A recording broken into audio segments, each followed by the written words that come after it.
In the heart of Berlin, there's a ruined church.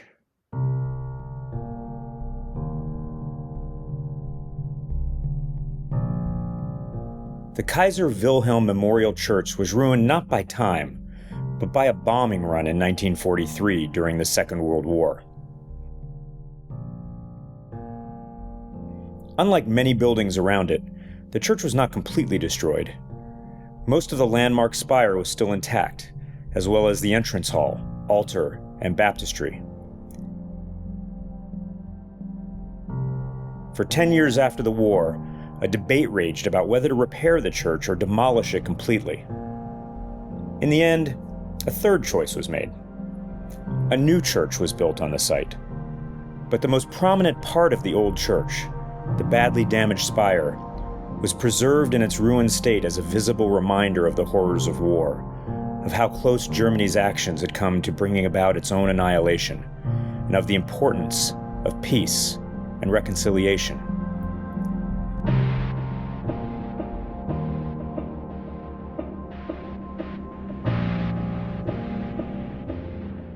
A large, irregular space left by the destruction of a wall was sealed not with matching stone, but with glass, a distinctive new feature. Behind and beneath the glass is an exhibition on the church and the war. It's a striking architectural and historical statement, and a potent reminder with the power to shape actions and policies today.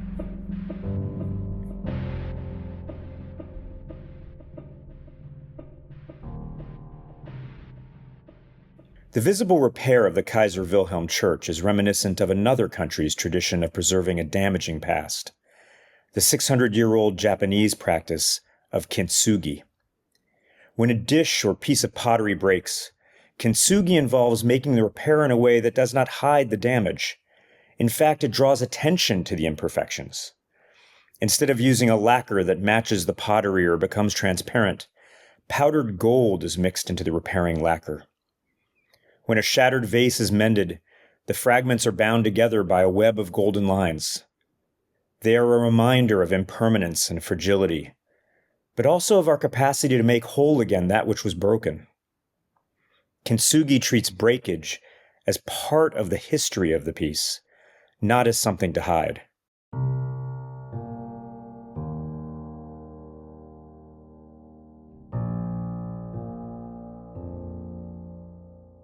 There are many ways in which American democracy has been dropped and shattered in recent years. The normalization of lies about our election process, the refusal of unsuccessful candidates to concede, threats of violence against election officials, and actual violence, attacks on elected officials and their families, deaths in rallies and in the Capitol riot, and 2 assassination attempts. Our situation is not on the level of the devastation memorialized by the Kaiser Wilhelm Church, but neither is it trivial. The purpose of that memorial, like others in South Africa, Rwanda, and elsewhere around the world, is to teach and warn about the importance of taking action long before greater damage is done. Being a democracy has not protected other countries from political disaster, and despite our national mythology of exceptionalism, being the United States will not protect us either, by itself. John F. Kennedy has been elected President of the United States. The American people have spoken, and they have spoken clearly. That was a rigged election. We will shut the country down. Coordinated disinformation campaign. We're going to hang you. There is nowhere I feel safe. You're not going to allow the harassment of the election workers to continue. It has to stop. This is The Count. I'm David Becker. Now is the time to repair what has been broken, but we must not fix it, pat ourselves on the back, and proceed as if it never happened. We have to move forward in a way that keeps the memory of that dangerous moment crystal clear and the lessons visible. Elections are the essential machinery of our experiment in self-governing. Looking back to affirm the validity of past elections is part of the process of remembering. These things are true. President Trump won the election fairly and verifiably in 2016. President Biden won the election fairly and verifiably in 2020. Scores of Democrats won races on the same ballots that produced Trump's victory, Even more Republicans won on the same ballots that produced Biden's victory. Those ballots were counted fairly and accurately in all races. Relevant laws were applied in both elections, rules that were in place and known by all the candidates before voting began. Just a month before the 2024 election, the Republican candidate for vice president, when given a platform to communicate directly with tens of millions of Americans during the vice presidential debate, couldn't bring himself to admit the simple fact that Trump lost the 2020 election. Did he lose the 2020 election? Tim, I'm focused on the future. Did Kamala Harris... And despite there being no evidence of fraud in 2020, despite Trump's own Department of Justice, Trump's own Department of Homeland Security, Trump's own White House counsel's office, Trump's own campaign staff, and even Trump's own family confirming that he lost the election, Senator Vance stated unequivocally as recently as September that if he'd been in Vice President Pence's shoes on January 6, 2021, he would have sent the electors back to the states to have them send alternate slates. Would you have not certified? I would have asked the states to submit alternative slates. I think one wonders if he'll be so convinced about the power of vice presidents to reject the results of elections they don't like when it's Vice President Harris presiding over the joint session on January 6, 2025. If there is one central message of this podcast, it is this. When an election doesn't go the way you wanted, don't blame the election, and don't support politicians who blame the election. And under no circumstances blame the civic heroes, the public servants, Republicans and Democrats and everything in between, who manage our elections and give us our voice.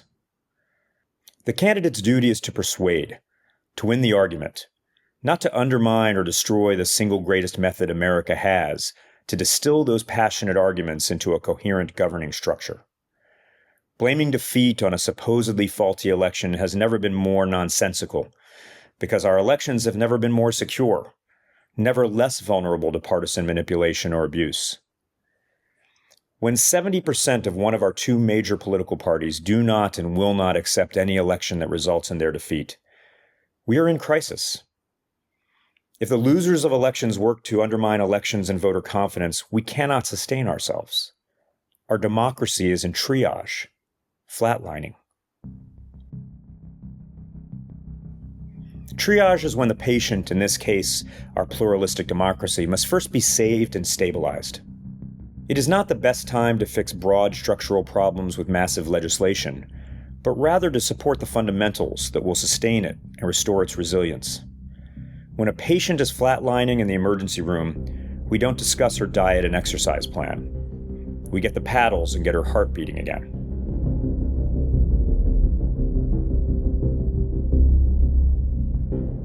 This is not to say we should abandon efforts at long-term reform and improvement, but rather that first we must recognize the fragile nature of our democracy and stabilize it.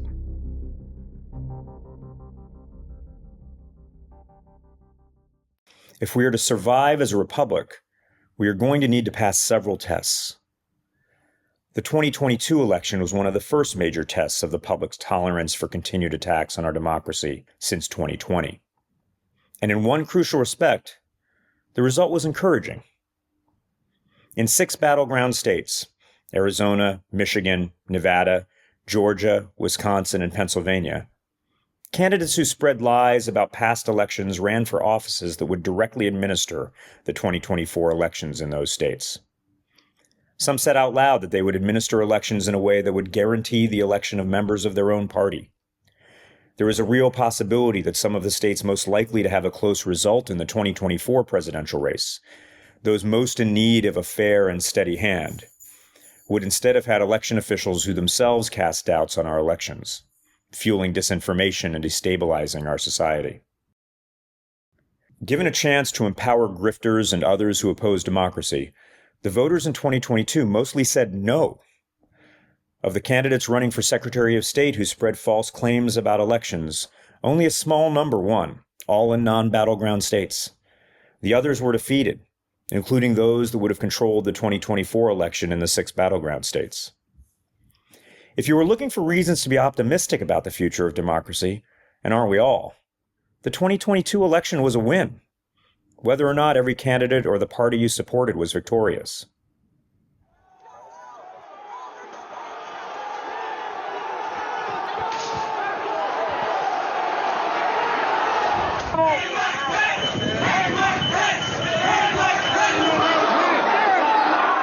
On January 6, 2021, a violent crowd of American citizens, made angry by false claims of a subverted election, stormed the U.S. Capitol while a joint session of Congress met to count electoral votes.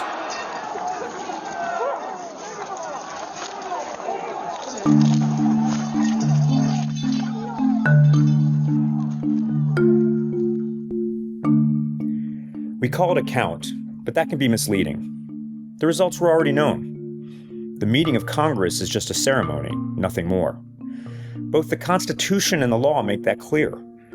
The states transmitted their certified electoral votes pursuant to their state laws weeks before the joint session. The count is not an opportunity for a member of Congress to complain about or challenge laws in other states that were set well in advance, which governed the election of some of their congressional colleagues, or to whine about an electoral outcome that took place 2 months earlier. A presiding officer, in this case the vice president, reads the vote totals and counts them ceremonially until a victor is confirmed. It's like the Academy Awards. The host of the Oscars doesn't get to change the outcome of the winner of Best Picture just because they preferred a different movie. Similarly, the vice president or any member of Congress does not get to name a losing candidate the winner just because they don't like a decision made by voters in another state.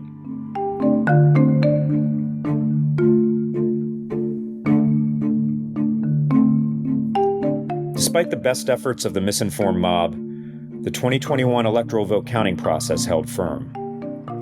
This was due not to the clarity of the 1887 Electoral Count Act, the law behind that process, but more to the integrity and principles of individuals like Vice President Pence. The fact that some who supported the loser had the audacity to claim that the Electoral Count Act could even possibly be interpreted as an opportunity to change the result, or to claim to have found a constitutional cheat code that enabled them to install the loser into office, meant the law needed a clarifying update. It was an opportunity to repair a crack in our democracy with gold.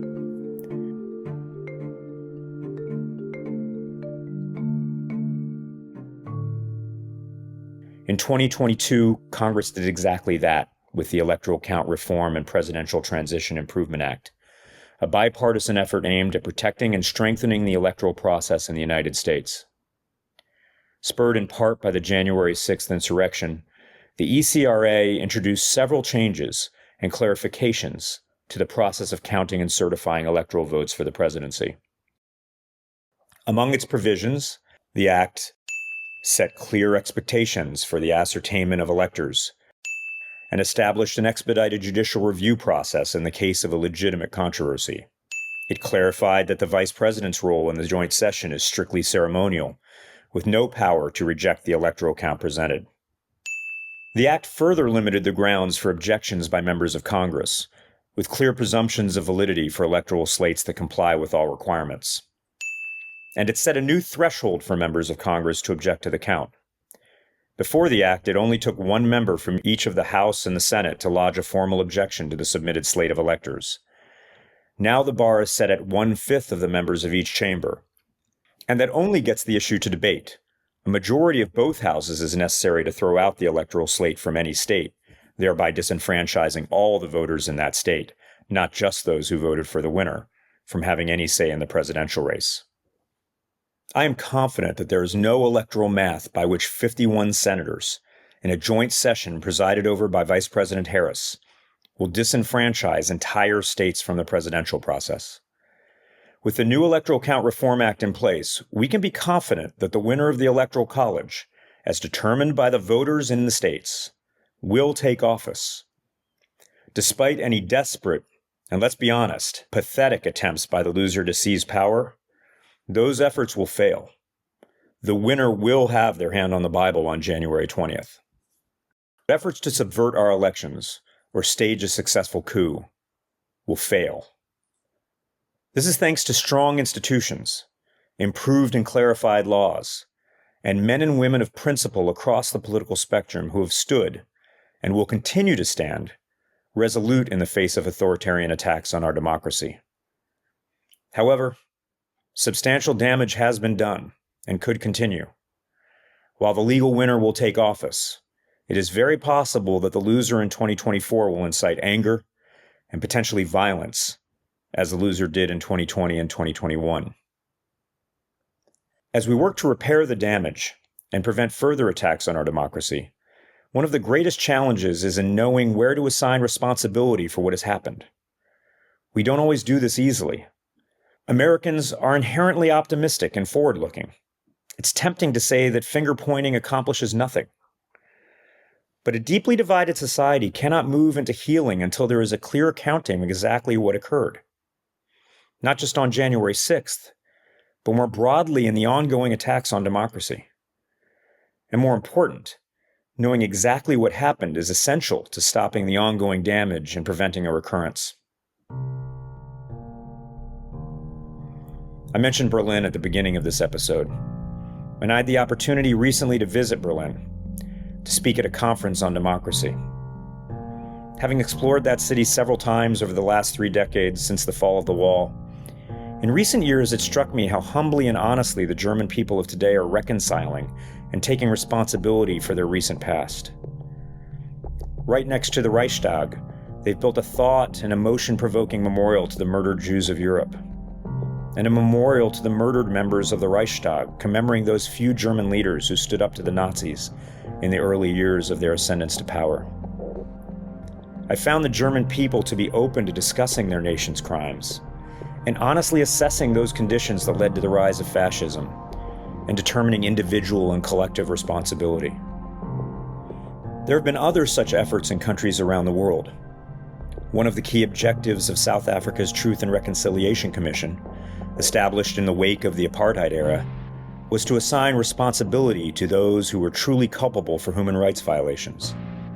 This involved identifying and bringing to light the actions of individuals and institutions who actively participated in or facilitated the regime's policies and practices. The commission sought to provide a platform where victims could be heard and perpetrators could testify to their involvement, in hopes of fostering accountability and justice. We have begun the long process of the truth phase. The House January 6th Committee and the Senate Judiciary Committee hearing on threats against election workers provided platforms where victims were heard, and the trials of January 6th participants and of those who attempted to overturn the 2020 election results are attempting to foster accountability and justice as I speak. The January 6th case against former President Trump is proceeding, despite the efforts of the Supreme Court to brush this all under the rug. And the recent motion by Special Prosecutor Jack Smith strongly makes the case for continuing those efforts. To engage and complete this process is not only important for reconciliation and resolution, but also deterrence. By assigning personal, professional, and criminal consequences to those who committed crimes or knowingly spread the lie of a stolen election, we have a greater chance of preventing it all from happening again. Many of the major purveyors of the disinformation that led to the abuse and terrorizing of election workers have begun to experience powerful consequences for their actions. In addition to Donald Trump's ongoing trials for election interference in Georgia and for his role in the attack on the United States Capitol, 18 other co-defendants, including prominent advisors and attorneys for the former president, were charged in the Georgia election case. In this case, all of Trump's 18 co-defendants have now surrendered to authorities on charges of attempting to overturn the results of the 2020 election. Fox News settled a defamation lawsuit filed by Dominion Voting Systems for more than $787 million due to the network's promotion of misinformation about the 2020 election. Fox agreed to pay $787 million. 3 prominent election deniers in Michigan were charged with felonies. Here in Michigan, you vote, it's going to count, and we're going to protect the process, and there's going to be accountability for people who don't respect that. And Trump attorney and former New York City Mayor Rudolph Giuliani was ordered to pay $148 million to 2 Georgia election workers who he falsely accused of manipulating ballots in 2020. The federal jury today in Washington ordered Giuliani to pay a total of $148 million. Giuliani, John Eastman, Jenna Ellis, and others have seen their law licenses suspended. These consequences are important, not only for retribution, but as deterrence against future actions.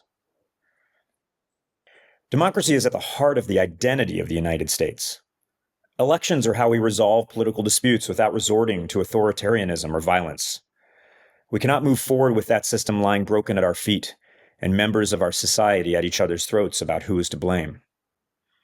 For the lies and actions that led to the big lie in the United States, the decimation of trust in our elections, the death threats, the fentanyl-laced letters, and a deadly insurrection against the Capitol, blame does not rest equally with everyone who denies the legitimacy of the 2020 election. Any meaningful reconciliation must distinguish between those who were caught up in the machinery of the lie and those who knowingly perpetrated it.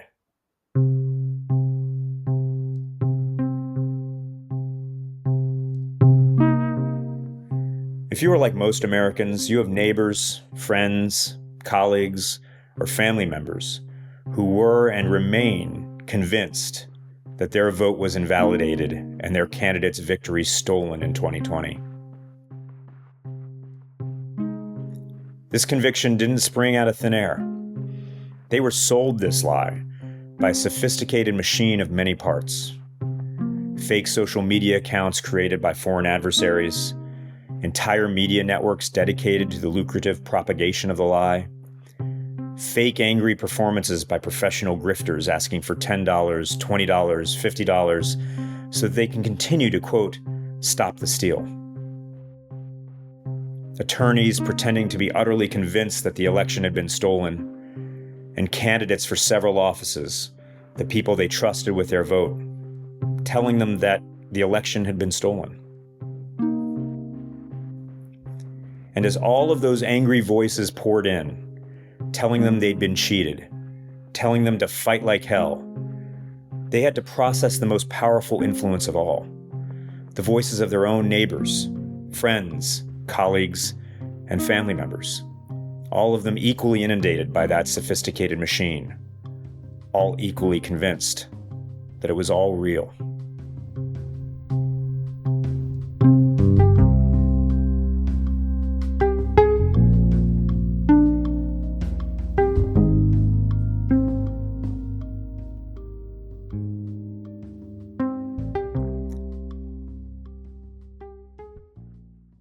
Those who were lied to, especially those who committed no crimes, do not bear anything close to the responsibility of those who, for money or power or both, knowingly lied to them. I believe we can get to the other side of this, that we can get the patient that is our democracy out of the emergency room and back to a place where we can continue the work to perfect it. There is so much that sits on the other side of the triage. Once we can feel our feet under us again, once we get back to candidates and ideas contending against each other, not against our democracy, then we can return to the work of doing even better. We can once again be a nation where different political parties and candidates embrace the responsibility of persuasion, rather than relying upon disinformation, minority rule, and even violence. We need to continue the excellent work that's been started to fix the gaps and ambiguities in election law that allowed bad actors to float wild theories about alternate slates of electors and powers to decertify that didn't exist and all the rest. We need to make media, social media, and ourselves more resistant to misinformation and disinformation. We need to cultivate a genuine love of the truth more than any single outcome, and to get much better at sorting truth from fiction, a particular challenge in the age of artificial intelligence. Renee DiResta is the research manager of the Stanford Internet Observatory. DiResta notes that one of the greatest challenges we face is what she calls counterspeech, how legitimate voices can effectively counter false information. What is the means of counterspeech, right? What is the way in which an election official, for example, says, no, that video purporting to be in my district is not from my district. That photograph is of a person who doesn't exist. That is not actually what the ballot counting room looks like, et cetera, et cetera. So you can envision all of the ways in which the people who actually know the facts, who have to go out there and counterspeak, I think one of the biggest challenges is how do you make sure that their voices have reach? How do you make sure that what they're putting out there is visible? One solution is to ensure that election officials have access to professional, rapid response communications.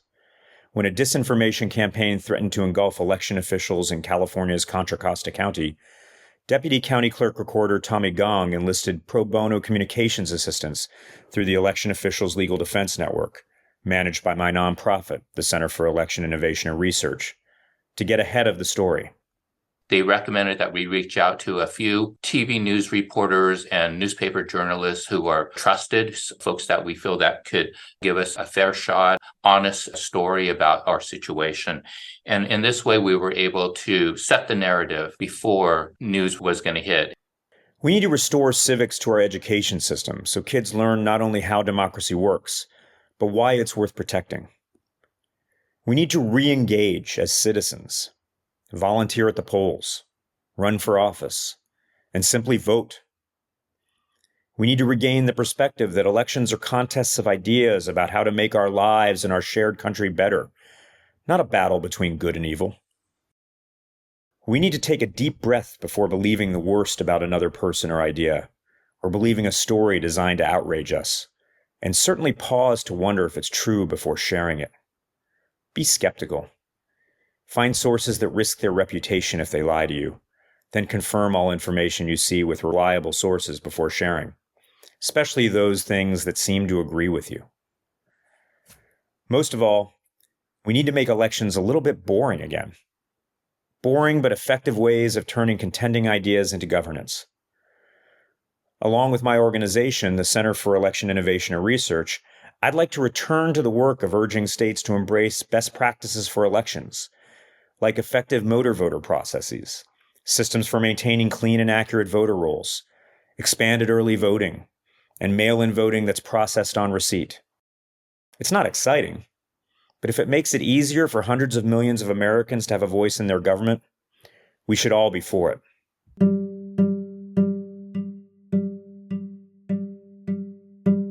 I'd like to say it's just a matter of time before we return to that relative normalcy. But the steps we've taken to repair the breakage are by no means secure. The challenge of securing them is not a partisan one. In fact, it won't work if one party imposes it on the other.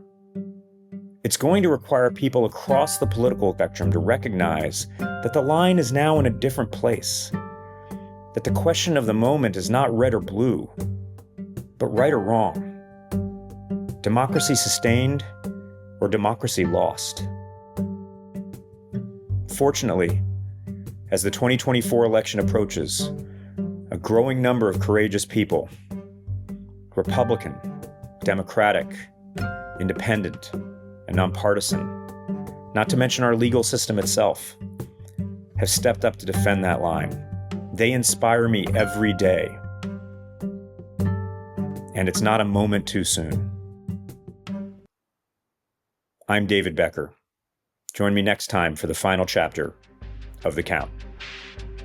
David Becker is the founder and executive director of the nonpartisan nonprofit Center for Election Innovation and Research, working with election officials of both parties to ensure accessible, secure elections for all eligible voters.